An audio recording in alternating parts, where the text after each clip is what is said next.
प्रधानमंत्री नरेंद्र मोदी ने आज मध्य प्रदेश के झाबुआ में विशाल आदिवासी महाकुंभ को संबोधित किया। उन्होंने जनजातीय सम्मेलन के जरिए आगामी लोकसभा चुनाव 2024 के लिए शंखनाद भी किया। हालांकि उन्होंने कहा कि वे यहां लोकसभा चुनाव प्रचार के लिए नहीं, बल्कि प्रदेश की आदिवासी जनता का आभार जताने आए हैं, जिन्होंने विधानसभा चुनाव में भाजपा को जिताकर बता दिया कि उनके मन में क्या है। प्रधानमंत्री मोदी के इस पूरे भाषण के केंद्र में आदिवासी समाज ही रहा। उन्होंने इस दौरान जनता को आज 7,500 करोड़ रुपए के कई विकास कार्यों की सौगातें भी दी। झाबुआ से 170 करोड़ रुपए की लागत से खरगोन में बनने वाले टंट्या मामा भील विश्वविद्यालय की आधारशिला भी रखी। आपको बता दें, प्रधानमंत्री यही नहीं रुके, आगे अब प्रधानमंत्री ने कांग्रेस पार्टी को निशाने पर लिया। कांग्रेस पार्टी को निशाने पर लेते हुए प्रधानमंत्री ने कहा कि कांग्रेस जब सत्ता में होती है तो सिर्फ लूट करती है। कांग्रेस का काम नफरत, नफरत और नफरत करना है। पीएम ने कहा कि कांग्रेस अपने पापों के दलदल में फंस चुकी है। उन्होंने वहां मौजूद जनता से कहा कि इस बार के लोकसभा चुनाव में 370 नए वोट जुड़ने चाहिए, यानी पिछले से 370 वोट ज्यादा लाना है। पहले आप सुनिए प्रधानमंत्री नरेंद्र मोदी ने आज झाबुआ में क्या कुछ कहा। आदिवासी परिवारों में सिकल सेल एनीमिया हर वर्ष सैकड़ों लोगों की जान ले रही थी। केंद्र और राज्यों में दोनों जगह कांग्रेस ने इतने वर्ष सरकार चलाई, लेकिन उन्होंने असमय मृत्यु को प्राप्त होते जनजातीय युवाओं की, बच्चों की चिंता नहीं की। उन्हें पता था कि भोले भाले आदिवासी लोग बीमारी के लिए उनकी सरकार को जिम्मेदार नहीं मानेंगे। ये चुनाव का मुद्दा नहीं होता था, लेकिन साथियों, हमारे लिए वोट नहीं, आपकी जिंदगी मायने रखती है। पोलिंग बूथ में अगर आप नए 370 वोट 370 वोट આપણે ગુજરાતીમાં 370 કહીએ ને, હા, 370 वोट अतिरिक्त होने चाहिए। अगर ये मेरे हर बूथ में हो गया तो 370 पार पक्का। दोस्तों, सुना आपने किस तरह से प्रधानमंत्री नरेंद्र मोदी ने आज मध्य प्रदेश के झाबुआ पहुंचकर आदिवासियों से आग्रह भी किया और उनका धन्यवाद भी दिया। विधानसभा चुनाव में जिस तरह का मताधिकार बीजेपी के पक्ष में देते हुए आदिवासियों ने स्पष्ट बता दिया कि वो इस बार बीजेपी के साथ है, और यही कारण है कि प्रधानमंत्री आज काफी खुश नजर आए और प्रधानमंत्री ने हर बूथ पर 370 अतिरिक्त वोट, 370 ज्यादा वोट देने की अपील की जनता से। और देखिए, प्रधानमंत्री नरेंद्र मोदी के आज के भाषण की बड़ी बातों पर नजर डालें तो उन्होंने कहा कि कांग्रेस जब सत्ता में होती है तो सिर्फ लूटने का काम करती है। कांग्रेस का काम नफरत, नफरत और नफरत फैलाना है। प्रधानमंत्री ने कहा कि कांग्रेस अपने पापों के दलदल में फंस चुकी है। इस बार 370 वोट हर बूथ से अतिरिक्त जुड़ना चाहिए। प्रधानमंत्री ने आदिवासी समुदाय के बीच आज झाबुआ में पहुंचकर यह आग्रह किया और कहा कि जनजातीय समाज वोट बैंक नहीं, हमारे देश का गौरव है। प्रधानमंत्री ने कहा कि आपका सम्मान हमारे लिए सर्वोपरि है। प्रधानमंत्री ने आभार भी जताया। उन्होंने कहा कि वंचित पिछड़े हमारी सरकार में प्राथमिकता पर हैं। मध्य प्रदेश में आधुनिक इंफ्रास्ट्रक्चर पर मोहन सरकार, बीजेपी की सरकार ध्यान दे रही है। भाजपा अकेले 370 सीट ला रही है, और अगर भाजपा अकेले 370 ले आती है तो भाजपा को किसी अन्य दल की जरूरत ही नहीं पड़ेगी सत्ता में बने रहने के लिए।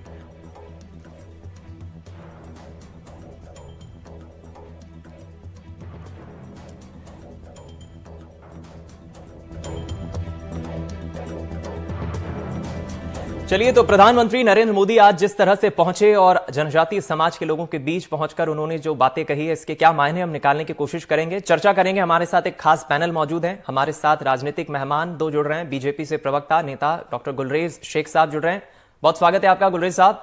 और कांग्रेस से नेता प्रवक्ता अभिनव बरौलिया जी जुड़ रहे हैं। अभिनव जी, आपका भी बहुत स्वागत है। वरिष्ठ पत्रकार भी हमारे साथ जुड़ेंगे, गिरिजा शंकर जी, उनका भी हम रुख करेंगे। सबसे पहले गुलरेज साहब, आपसे हम समझना चाहेंगे, और बहुत अच्छी बात यह लगी मुझे कि प्रधानमंत्री जब आज यहां पहुंचे तो हमें लग रहा था कि शायद लोकसभा चुनाव का शंखनाद इसे माना जाए भारतीय जनता पार्टी के पक्ष में, प्रदेश के 29 लोकसभा सीटों के पक्ष में। लेकिन पिछले चुनाव में जो परिणाम आपके पार्टी के पक्ष में आए, और खासतौर पर आदिवासी किसके साथ, हम ये सवाल खड़ा करते थे विधानसभा चुनाव वोटिंग के पहले, लेकिन आदिवासियों ने बता दिया कि वो विधानसभा चुनाव में लगभग बीजेपी के साथ एक बड़ा वोट बैंक आदिवासियों का आपकी पार्टी को मिला। प्रधानमंत्री के झाबुआ पहुंचकर ये सौगातें देने और इस उद्बोधन के क्या मायने निकाले हम? देखिए, बड़ी स्पष्ट बात है कि प्रधानमंत्री महोदय के जो भाषण है उसको आप दो हिस्सों में देख सकते हैं। एक जो है वो सबसे बड़ा पोर्शन तो आदिवासियों की जिंदगी को बदलना, उनसे संवाद करना, जो कि एक नॉन पॉलिटिकल विषय है। चाहे वो 750 करोड़ रुपए से ज्यादा के विकास कार्य हों, चाहे टाटिया मामा भील जी के नाम के ऊपर खरगोन में यूनिवर्सिटी के लिए लोकेशन करना हो, चाहे फिर दूसरे जो डेवलपमेंट कार्य हैं वो करना हो, चाहे सिकल सेल एनीमिया जिससे कितने ही सारे हमारे जनजाति के बंधु जो थे वो मारे जाते थे, उसके ऊपर विषय पे चर्चा करना हो, उनमें जागरण करना हो कि आपके लिए ये योजना है हमारी तरफ से, आप इसका पूरा लाभ लें और अपना उपचार करवाएं यदि आपका या आपके परिवार में कोई ग्रसित है तो। दूसरा संवाद था उनका, दूसरा या तीसरा भी कह सकते हैं, 3 भाग भी कह सकते हैं। दूसरा था कांग्रेस की सच्चाई का वाचन करना, सबको अवगत कराना कि किस प्रकार से कांग्रेस केवल एक वोट और नोट छापने की मशीन मात्र है, चाहे उसके लिए समाज के बंटवारे करने हो, चाहे लोगों को नुकसान करना हो, चाहे भ्रांतियां फैलाना हो। और तीसरा हम कार्यकर्ताओं के लिए था कि हम कैसे 370 सीटें बीजेपी को दिलाएंगे। उसका उन्होंने बड़ा आसान सा तरीका दिया कि आप हर बूथ पर जाएं, काउंट कर लें कि पिछली बार कितने आपको मत मिले थे और आप 370 उसमें विस्तार करें 370 वोटों का। हालांकि जब से हमने धारा 370 हटाई है तब से 370 वोट तो ऑलरेडी बढ़ गए हैं, लेकिन एक आसान सूत्र प्रधानमंत्री जी ने दिया। प्रधानमंत्री जी एक नीचे से उठे हुए व्यक्ति हैं बतौर कार्यकर्ता भी, तो वो जानते हैं कि कार्यकर्ता का मनोभाव कैसा होता है, कितनी मेहनत करता है, तो उसको आप आसान टारगेट दो जो वो इजीली फुलफिल कर सके। तो ये 3 भाग के रूप में मैं देखता हूं प्रधानमंत्री महोदय की स्पीच को। चलिए, मैं लौटूंगा आपके पास। हमारे कांग्रेस के प्रवक्ता मेहमान का रुख कर लेते हैं। अभिनव जी, आपकी पार्टी के कुछ नेताओं की जब डिबेट में मैं चर्चा करता हूं तो कुछ बात मुझे बड़ी अच्छी लगती है। कई कांग्रेस के नेता कई सवालों के जवाब में यह भी कह देते हैं कि सत्ता में आना या सत्ता में बने रहना कांग्रेस पार्टी की मंशा नहीं है। कांग्रेस पार्टी जनता के मुद्दे उठाती आई है, अभी भी उठा रही है, आगे भी उठाएगी। लेकिन जिस तरह की परिस्थिति इस वक्त देश में, खासतौर पर आपकी पार्टी के सामने एक बड़ा चैलेंज है, और अभी तो हम देख रहे हैं, भले ही आपके पार्टी के नेता कहते हैं कि राम मंदिर का फायदा बीजेपी को मिलेगा, बीजेपी कई ऐसे बड़े फैसले कर रही है जो शायद जनता के हित में तो हैं ही, लेकिन कांग्रेस पार्टी के लिए 2024 के लोकसभा चुनाव में सबसे बड़ा चैलेंज होगा कि अपनी सीटें वो कैसे बढ़ाती है, अन्य सहयोगी दलों के साथ आपका गठबंधन कितना फायदेमंद होता है। प्रधानमंत्री आज जिस तरह से पहुंचे हैं, मध्य प्रदेश की 29 सीटों को लेकर खासतौर पर कांग्रेस पार्टी के सामने बड़ा चैलेंज होगा। आपकी पार्टी के प्रदेश अध्यक्ष तो कह रहे हैं कि इस बार 12 से 15 सीटें हम जीतेंगे, जीतू पटवारी ये कह रहे हैं। क्या कहेंगे आप, आदिवासियों को साथ रखते हुए कांग्रेस पार्टी का इस आगामी लोकसभा चुनाव में क्या स्टैंड रहेगा? देखिए, आपको मैं बहुत ही जबरदस्त पत्रकार मानता हूं और हमेशा आपका सम्मान करता हूं मैं। और मेरा बस इतना कहना है कि ऐसी परिस्थितियां जो निर्मित हो रही हैं इस चुनाव में, आप देखेंगे एक तरफ इवेंटबाजी हो रही है, मोदी जी की जगह जगह जाना, वहां पे अपना भाषण देना। हालांकि हमें उससे परहेज नहीं है, लोकतंत्र का पर्व है ये, और इसमें सबका हक है अपने गुणगान करना। लेकिन जो स्थिति अभी देश में चल रही है, अराजकता की, सांप्रदायिक माहौल खराब है, उसके बाद ईडी, सीबीआई, इनकम टैक्स का इस्तेमाल विपक्षी पार्टियों को दबाने का चल रहा है, उससे आप समझ सकते हैं कि स्थिति कितनी खतरनाक और भयावह है। पिछले 6 महीने में 7 चुनाव हुए, मोदी जी जिस तरीके से गुणगान कर रहे हैं उसमें उनको यह भी जानना जरूरी है कि कर्नाटक में उनकी 40 सीटें जमानत हुई, जब 40 सीटों पर उनकी पार्टी की जमानत जब्त हुई, तेलंगाना में बहुत बुरी तरीके से हारे, हिमाचल प्रदेश में हारे, और उसके पहले 1 साल पहले जो चुनाव हुए थे उसमें झारखंड, बिहार, पंजाब, बंगाल, यहां पर वो बुरी तरीके से हारे। सिर्फ हिंदी पट्टी के कुछ राज्यों में, 4-5 राज्यों में, जहां पर गुजरात, उत्तर प्रदेश, मध्य प्रदेश, छत्तीसगढ़, यूपी हम ले लें, तो यहां पर अपना वर्चस्व को बचाने की लड़ाई जो इनको लड़नी है, क्योंकि ये सीटें पीक पर है, शिखर पर है ये, और इस शिखर से नीचे ही आना है इनको, ऊपर नहीं जाना है। तो मेरा इतना सोचना है कि स्वच्छ वातावरण में लोकसभा का चुनाव होना चाहिए। ईडी, सीबीआई, चुनाव आयोग, आईटी और सब चीजों का इस्तेमाल, बेजा इस्तेमाल जो कर रही है तानाशाह सरकार मोदी जी की, उसको अब बंद कर देना चाहिए, क्योंकि पाप का घड़ा भरता है एक समय, और ये सभी लोग देख रहे हैं, जनता भी देख रही है, वो भी जानती है कि किस तरीके से डराया और धमकाया जा रहा है। और जनता की जो उम्मीदें हैं, रोजगार नहीं मिल रहा है, बेरोजगारी चरम पर है, महंगाई बढ़ती जा रही है, अत्याचार जो लॉ एंड ऑर्डर है, रोज देख रहे होंगे आप, हत्याएं, लूट, डकैती, ये सब किस तरीके से बढ़ रही है, इस पर कोई चर्चा नहीं हो रही है। सिर्फ और सिर्फ चुनावी भाषण देना और कांग्रेस को कोसना, बस सिर्फ इतना बचा हुआ है मोदी जी की नीति और जो वो कर रहे हैं उसमें। लेकिन आपको नहीं लगता अभिनव जी कि जिस तरह की राजनीति पहले के दौर से अब के दौर में बदली है, मैं तो एक युवा पत्रकार हूं, लेकिन मेरे पिताजी और वरिष्ठ लोग ये कह गए कि पहले के दौर की राजनीति इतनी शुद्ध और इतनी पवित्र होती थी कि नेता कहते थे कि हम पार्टी के लिए मर जाएंगे, पर पार्टी बदलते नहीं थे। अब जिस तरह राजनीतिक दौर हम बदलाव में देख रहे हैं, राजनीति में नेता इतनी जल्दी पार्टी छोड़ देते हैं, नाराज हो गए, टिकट नहीं मिली, बात नहीं मानी, पार्टी छोड़ दी साहब। कांग्रेस पार्टी जिस आइडियोलॉजी के साथ अभी चल रही है, क्या आपको नहीं लगता आपकी पार्टी को कुछ हद तक अब बदलाव लाने की जरूरत है? बिल्कुल सही कहा आपने। पिछले 10 सालों में राजनीति का जो एक शुद्ध राजनीति हुआ करती थी, वो पूरी तरीके से, ये जो मोदी युग आप लोग कहते हैं ना कि मोदी युग आ गया है और इसमें सब कुछ हुआ है, नहीं हम नहीं कहते साहब, हम नहीं कहते, तो लोग कहते होंगे। नहीं, ये मैं जानता हूं, ये सब लोग कहते हैं। गुलरेज भाई बैठे हैं, वो भी समझते कि अरे मोदी जी, तो ये स्वच्छ नहीं, राहुल गांधी की भी लोकप्रियता कम नहीं है। वो पूरे तरीके से बर्बाद कर दिया सर। खरीद फरोख्त की राजनीति कब शुरू हुई आप देख लीजिए, लगातार सरकारों को गिराना। महाराष्ट्र देख लें, गोवा देख लें, मध्य प्रदेश देख लें, कर्नाटक देख लें, नॉर्थ ईस्ट के राज्य देख लें, मणिपुर देख लें, सब जगह। अभी रिसेंटली आप बिहार देख लें, कभी किसी को गाली बकते हैं, फिर उसको कहते हैं हम नहीं लेंगे, यही अमित शाह है, हम कभी नहीं लेंगे, फिर उसी को कूद के उसी को ले लेते हैं, फिर ये सारी चीजें होती हैं। बंगाल में डराना धमकाना, सोरेन जी को जेल में भेज देना। तो ये तमाम जो राजनीति अभी इस देश में चल रही है, उसको जनता भी देख रही है। एक तरफ आप चश्मा पहना रहे हैं कि आप ऐसा देखो, हम अच्छा कर रहे हैं, हमने, अरे आप ये सोचिए, जनता को इससे थोड़ी ना कुछ राहत मिल रही है। जनता को राहत मिल रही है क्या? जनता आज भी परेशान है। सड़कों पर युवा लाठी खा रहा है, सड़कों पर आज जगह जगह नौकरी की तलाश में भटक रहा है, नशा कर रहा है, बर्बाद हो रहा है, चोरी लूटपाट बढ़ रही है। इसको विकास थोड़ी ना कहते हैं। इसको तो विकास जो बौखलाया हुआ होता है वो होता है। आप असम देखिए, आप उत्तराखंड देखिए, नॉर्थ ईस्ट के राज्य देखिए, सब जगह जल रहा है। मणिपुर की कभी बात ही नहीं करते कि अरे हमारा एक राज्य वो भी है। कभी कहीं पर कुछ कोई बात नहीं है। किसान क्यों धरना प्रदर्शन कर रहा है, उस पर भी बात नहीं करते हैं। कोई किसी से सरोकार नहीं है, बस अपना गुणगान करना, इवेंट करना। ये सिंपल सी बात है, इससे ज्यादा नहीं। हम पूरी ताकत से लड़ेंगे चुनाव। ये हम पिछली बार भी हमने विधानसभा में लड़ा था। 40% वोट मध्य प्रदेश में हमारे पास है और 20 से 22 सीटें जीतने का हमारा लक्ष्य है। कोशिश हमारी बराबर रहेगी शिखर से नीचे लाने की भाजपा को। चलिए देखना होगा कांग्रेस पार्टी की ये मेहनत कितनी रंग लाती है।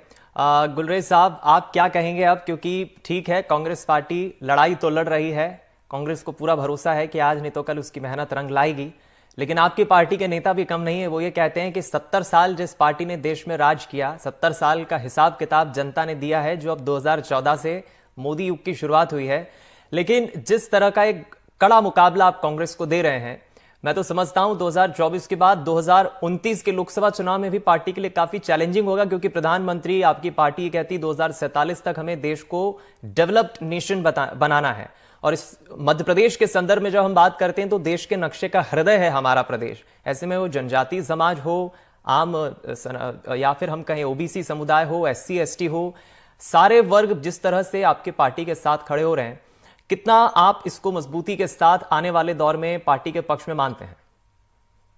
देखिए दीपक, डेफिनेटली जब समाज आपके समर्थन में होता है तो वो आपके लिए एक प्लस पॉइंट है। और आपकी राजनीति भी अच्छी चल रही है, और आपकी देश की दिशा भी अच्छी जा रही है, अर्थव्यवस्था भी अच्छी जा रही है, राष्ट्रीय सुरक्षा भी अच्छी जा रही है।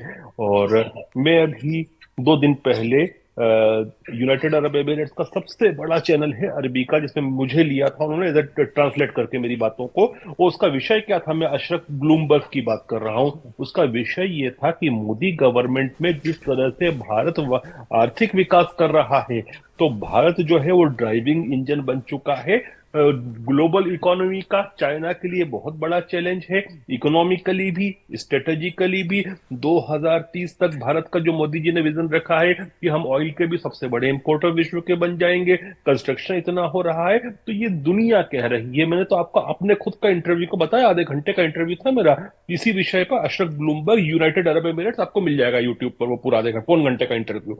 एनीवेज, अभी कांग्रेस के हमारे भाई ने जो कुछ भी कहा, अभिनव भाई ने, उनकी मजबूरियां हैं।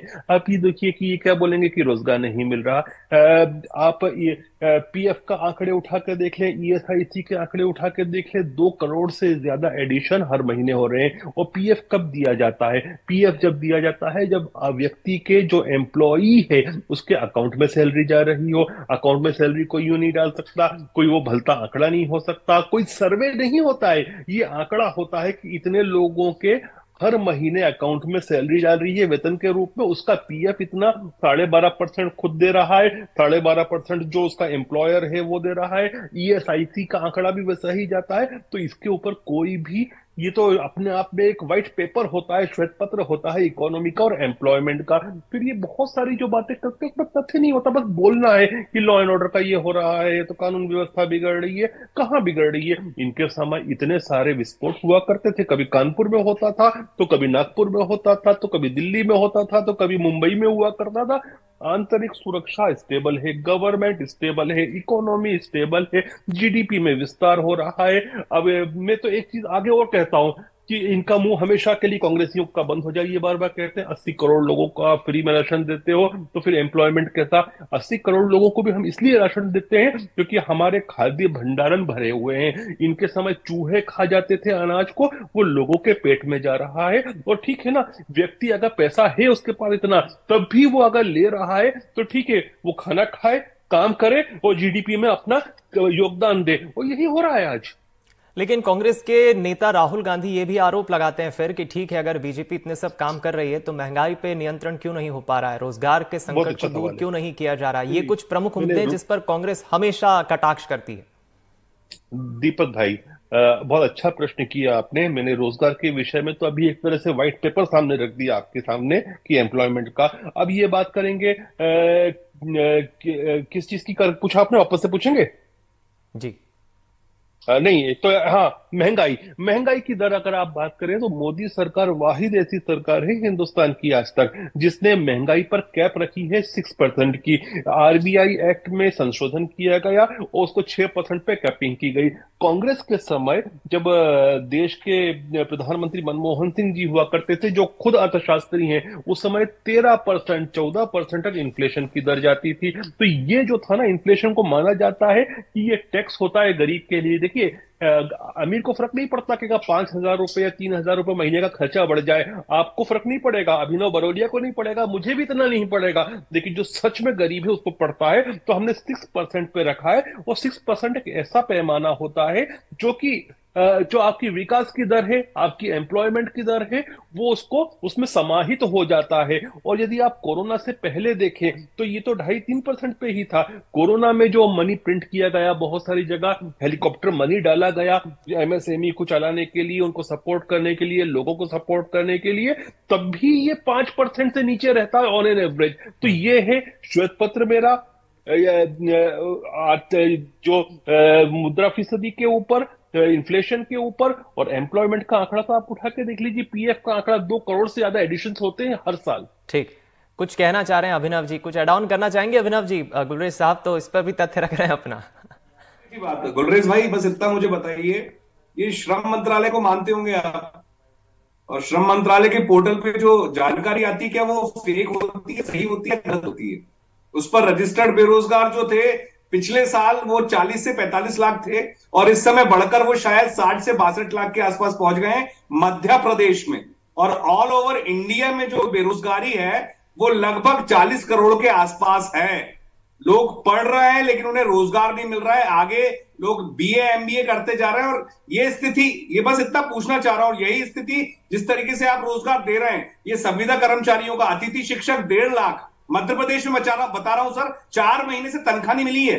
गुलरेज भाई ये सच है, आप भी जानते हो, 4 महीने से अतिथि शिक्षकों को तनख्वाह नहीं मिली, उसके बाद भी काम कर रहे हैं। सोचिए अगर दीपक मिश्रा जी को 2 महीने 1 महीने तनख्वाह नहीं मिले ना तो उनका भी आटा दाल नहीं चलेगा घर का। नहीं मिली है सर, ये सबको मालूम है, 90 टीवी की रिपोर्ट है, पूछ लीजिए दीपक जी। चलिए मैं जवाब ले लेता हूं। एक दिन पहले हमने अतिथि शिक्षकों के मसले पर डिबेट भी रखी थी। जी गुलरेज साहब जवाब दे दीजिए इस पर। नहीं, जो ये तो बिल्कुल गलत बात है। लेकिन दूसरी बात इन्होंने कहा ना कि रजिस्टर्ड जो लेबर मिनिस्ट्री की साइट पे इतना आता है, तो अगर कोई व्यक्ति उदाहरण के तौर पर गुलरेज शेख या अभिनव बरोलिया अपने आप को रजिस्टर आज करता है, तो वो अगर हमको इस बीच में एम्प्लॉयमेंट मिल भी गया तो वो 1 साल के बाद जब ईपीएफ के पूरे आंकड़े केंद्र सरकार के पास जाते हैं उसके बाद ही नाम हटता है। तो आप ये देखेंगे कि 1 साल तक तो जो वृद्धि होती है उसके बाद एकाएक आप देखते हैं कि 1 महीने के अंदर जो जैसे ही उसके आंकड़े जाते हैं वो एकदम से कम होता है। तो ये सिस्टम है। और मैं आपको ये कहता हूं कि जो भी सर्वे करते हैं, जो सेंटर फॉर इंडियन इकोनॉमी और ये सब सर्वे होते हैं, सर्वे एक अलग चीज होती है कि कंपनी में गए 4-5 लोगों से पूछा कितने एम्प्लॉय हैं और उसने बता दिया। लेकिन ईपीएफ का जो आंकड़ा होता है वो सरकारी आंकड़ा होता है, बिल्कुल ट्रांसपेरेंट होता है, तो कोई भी देख सकता है। तो वो आंकड़ा जब ही बनता है जब मासिक वेतन डलता है, बिना मासिक वेतन डले वो हो ही नहीं सकता। वो फॉर्ज झूठा मासिक वेतन कौन डालेगा किसी के अकाउंट में? मैं ही आपको कहूं कि मेरे अकाउंट में आप 500 रुपए डाल दो, आप नहीं डालोगे। चलिए तो हर महीने की बात है, तो हजारों रुपए की। इस पर संक्षेप में मैं चाहूंगा अभिनव जी जवाब दे दें, समय की अब कमी है। जी अभिनव जी।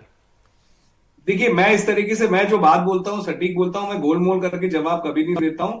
मुझे जिसकी जानकारी नहीं होती, इनको मालूम है कि 4 महीने से तनख्वाह नहीं मिली है 1.5 लाख लोगों को मध्य प्रदेश में, तो ये विकास की कोई गाथा नहीं हुई मध्य प्रदेश में। सीधी बात है, आप कर्जे पे कर्जा लेते जा रहे हैं और अपने आप को जीडीपी में ऐसा बता रहे हैं कि हम बहुत ऊपर हैं, हम बहुत आगे जा रहे हैं। हम कहीं आगे नहीं जा रहे हैं, सिर्फ जनता को बरगलाने की बातें हैं कि जनता भ्रमित रहे, सिर्फ जनता भ्रमित रहे। तो मेरा साफ साफ कहना है कि जनता को आप इमोशनल मुद्दों में उलझाकर जनता के टैक्स के पैसे की बर्बादी अपने इवेंट में जो करते जा रहे हैं, उसका फलसफा आने वाले समय में देखने को मिलेगा।